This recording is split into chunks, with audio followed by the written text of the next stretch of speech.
there friends, Rebecca here, the Dragon Librarian from Farmington Community Library, and I'm here today to talk about a book that I just recently read that I absolutely loved, and I'm super excited to share it with you, especially since it's one that I hadn't really heard a lot about, and even now I don't hear a lot of people talking about it, so it's kind of like under the radar, which I love discovering books like that. It is a fairly new book, and I was very interested to read it, and then when I did, I absolutely fell completely in love with it. So this book is called This Is Our Place by Vitor Martins. This is Our Place. Now, I wanted to read this book specifically in June because June is Pride Month. We're still nearing the end of Pride Month, and this book is a fantastic book to read during this month for that very reason. So this book is interesting for a few different reasons.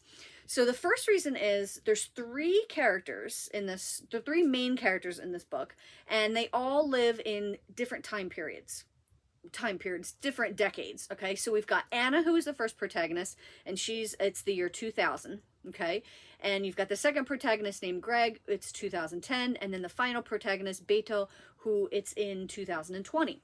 So you've got these three protagonists, which are completely different from each other, and what is linking them together? Well, what's linking them together is this house, because all three of them have lived in this house during this time that the story takes place. So Anna is living in this house. It's called, the address is 8 Sunflower Street. It's in South America, and she's living in this house in the 2000s, and then Greg is living there in 2010, and then Beto in 2020. So all three of them have different stories. They've got different personalities, different backgrounds, different families, and basically this story is woven together because they've all lived in the same house over the years. So the other thing that's really interesting about this book is who the narrator is. So the narrator is not Anna, it's not Greg, and it's not Beto. The narrator is the house itself. Isn't that really cool? It's just so fantastic. It totally gave me vibes of Rebecca from Daphne du Maurier. Now, I know that's a completely different genre of book and a feel, and it's like a thriller, gothic thriller, and this is not that at all. But in terms where the house, which is the setting of this book, is almost like its own personality. And that is what this one is like as well. I thought that was so cool. It was so unique. I loved the house's point of view of things and narrating the story through these. And the house is rooting for these three teens like I was rooting for these three teens. It was just fantastic. So the other thing linking these three teens together is that they are all queer.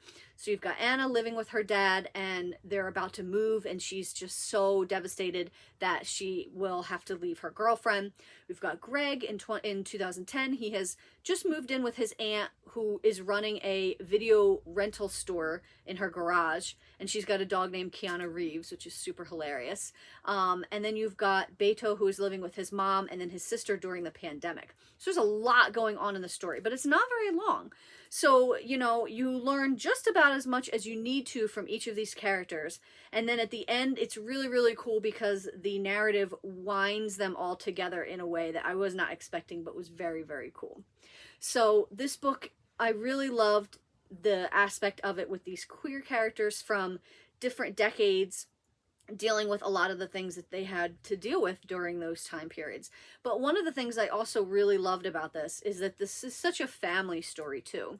So with Anna and her dad in the first part, and Greg and his aunt in the second part, and then Beto with his mom and sister in the third part, their families, even though everybody has flaws and they all have their different issues, they all love each other so much. And watching that family dynamic in this story in all three of these points of view it was really just satisfying and amazing, and it made me super happy. I loved it so much.